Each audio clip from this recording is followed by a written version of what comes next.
Bienvenue dans le WWE News, je suis Sudejin et j'espère en tout cas que vous allez passer un très bonne journée, que vous passerez un bon week-end. Et avant que le week-end arrive, tout simplement je vous parlerai du Royal Rumble féminin et on terminera avec WrestleMania 34. Number 6.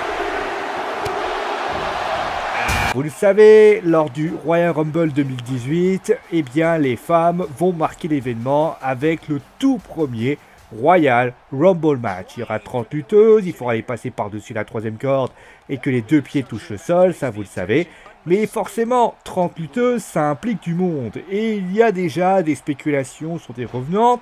On parle de Serena Deeb, on parle de Molly Holly, de la compagne de l'Undertaker, Michelle McCool, des Bella Twins notamment, puisque les Bella Twins, Brie est en train de discuter avec le DRH de la WWE, c'était dans Total Diva, Marc Carano, pour dire que les Bellas seraient bien présents. Il y a d'ailleurs deux parts d'ombre à une présence lors du Royal Rumble féminin.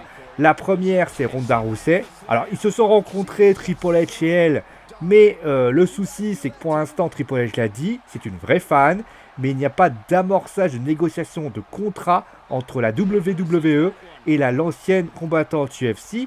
Et la deuxième, elle est à la WWE, mais le problème, c'est que vous le savez, les blessures attaquent quand on ne s'y attend pas. La Britannique Paige est blessée tout comme Samoa Joe et devrait malheureusement ne pas être suffisamment rétablie pour lutter à ce moment-là. On termine d'ailleurs avec les lutteuses de NXT. On parle de 9 lutteuses pour intégrer le match. D'ailleurs la WWE, on peut le dire, met du peuple pour faire un beau Rumble. Mais la question n'aurait pas été de faire moins pour faire mieux, parce que 30, ça risque d'être parfois peut-être un peu ennuyant, peut-être un peu assez long. Et si du côté des filles, tout est encore très flou pour le 34e WrestleMania.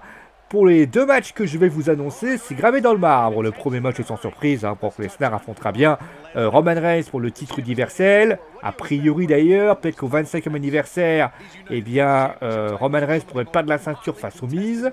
Et le second match a été annoncé et officialisé, c'est bien l'Undertaker contre John Cena. Les deux lutteurs sont désireux et ravis d'un tel match. D'ailleurs, John Cena, lui, fera ce match et partira ensuite faire d'autres projets hors WWE. On ne sait pas si l'Undertaker, quant à lui, quittera, mais a priori, quand il décidera de prendre sa retraite, il est évident que lorsque le 25e anniversaire de Raw va avoir lieu, l'Undertaker verra petit à petit ses jours disparaître pour tout simplement voir le Deadman s'en aller définitivement.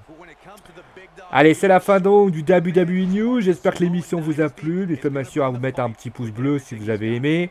Bien sûr, la montrer à vos amis ou tout simplement vous abonner. On se retrouve donc lundi pour un nouveau WWE News, décidément. Je vous fais des gros bisous et je vous dis bien sûr à lundi. Bon week-end à tous!